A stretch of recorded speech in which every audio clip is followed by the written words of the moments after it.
Hi, everyone, and welcome back to another episode of Building Wealth $100 at a time. This week on this episode, obviously, like we always have, we're going to go over the portfolio, the weightings, what we bought, and any news on the companies we hold. And so, first, we'll go ahead.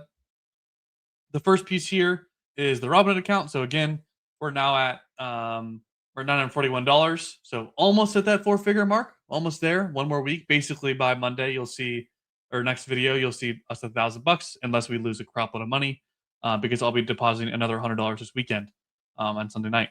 This week, though, we had actually we had a pretty good performance. So up about 4% this week.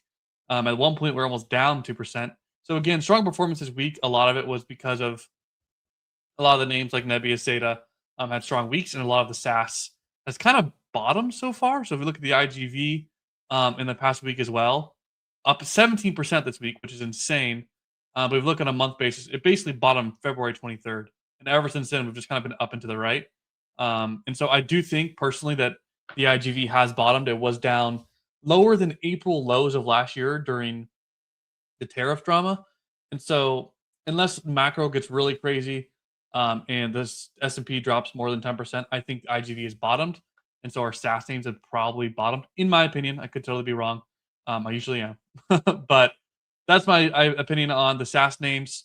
Now, as it stands as well, our portfolio, just on just want to give you guys a pie chart of how it looks. So Zeta is now in the lead actually at 25%. Only reason for that is because Zeta's gone up and Nebius has gone down. I mean, it's literally that simple.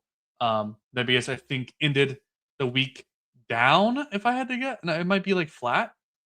So yeah, end of the week basically flat, 0.34%.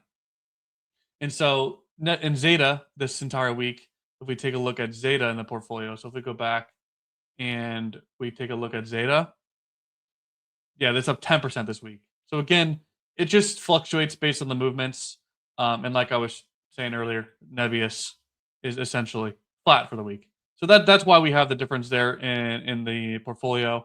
Um, so Nebius 25 or Zeta 25, Nebius basically 24, Meta's at 14, Amazon 14, Nvidia 10, App at 6, Pagaya at 4, and IBIT at 4. And the reason Pagaya and IBIT are both at 4, even though I've been buying 5% every week, is because they've just gone down so much.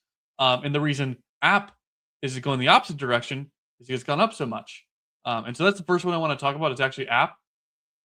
So if we look at our Robinhood account, you can see here on the right side, the only name that's green from our average is App here. So if we take a look, App 11 is from when we bought, it's already up 24% since we bought, and we only bought like 10 trading days ago. It was like last Monday. And if we take a look at the 1 week, 20%, and we look at basically when we bought, which I believe was around this period, 404 is our when we bought. So somewhere around here, I believe. Ever since then, it's pretty much just been up and to the right. So no news really on app itself. It just again is just the macro and kind of it was being bucketed with SaaS. And so I think you've kind of seen all those names go up. Similar to Zeta. Again, Zeta this week had pretty much no news. There were some interviews that Wealthmatica did and Ronnie did and Sam did and a few others I believe that came out Monday or Friday last week. But again, really this week was no Zeta news. It was just all IGV, which is the software ETF, and all just SaaS names kind of a rising tide lifts all boats, right? And so that's sort of what we saw with Zeta and App 11. So that's really all it is there. Again, I'm keeping my buys the same. I want to make Nvidia a little bit of a higher position. I'm still going to keep doing the 5% with Pagaya and IBIT.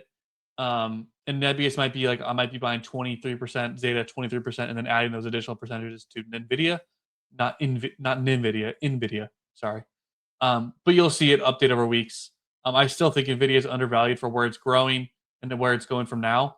And so I'm okay adding it to making it like a, you know, 10 to 15% position. It's a little under 10 right now.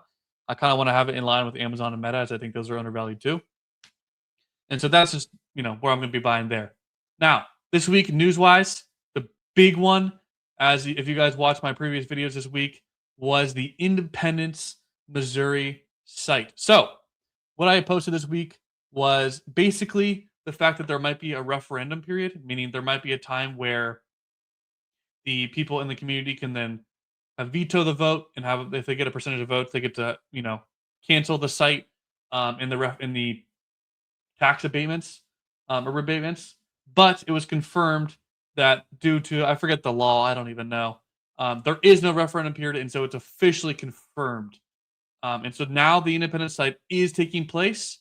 And just to give you guys a quick recap, the approval of the plan enables Nebius to proceed with the construction of the site, which is a capacity of up to 1.2 gigawatts, which is their first over gigawatt center by a large shot.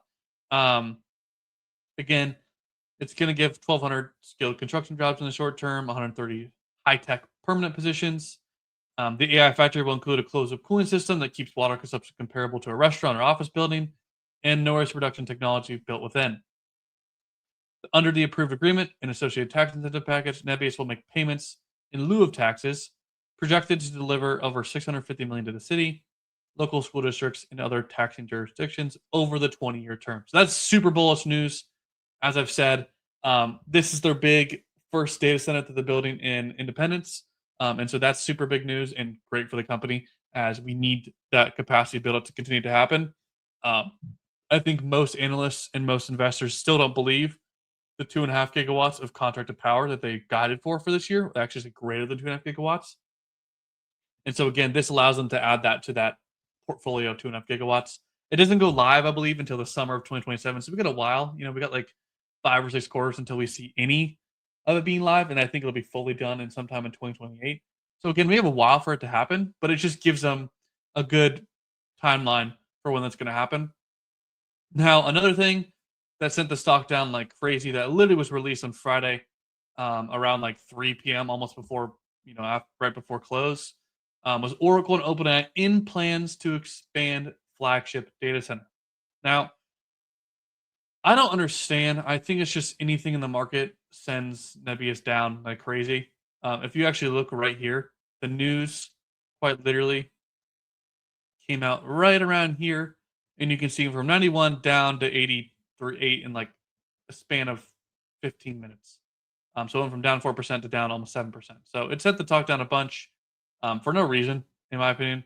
If we look at this again, really all they're saying is get that out of the way. The collapse talks created an opening for Meta. So again, Oracle and OpenAI isn't working out, but Meta just is going to come right back in. So the demand is still there. It was like maybe a scare of demand not being there. But again, we know demand is there. And something else that happened this week is Nebius Management, the CRO, Mark Brodotsky, I don't know if that's pronouncing his last name correctly, basically said that some customers are paying 100% upfront for contracts. Again, you heard that right, 100% money upfront to lock in a contract for years, they said. The contracts are extending longer. People are paying more upfront. The demand is the highest it's ever been, and I will continue to say that. And so again, no worries from my side. I don't understand how it was bearish in any capacity. Doesn't affect Nebius in any way. I think it was maybe like the algorithms were like, oh, demand is slowing, we got to sell. We heard from the CRO themselves that that's not even close to being true. And like I've said in the other videos that I posted this week, we're going to see a trend moving forward of being sold out of capacity probably until 2027. Maybe even Q2 or Q3 of 2027. It could still be going on 2027, but at least for the foreseeable future, the next 4 quarters, we're going to continue to sell out, right? Or Nebius is going to continue to sell out. Yeah, I mean, again, nothing crazy this week. I'm going to continue to keep buying Meta, continue to keep buying Amazon.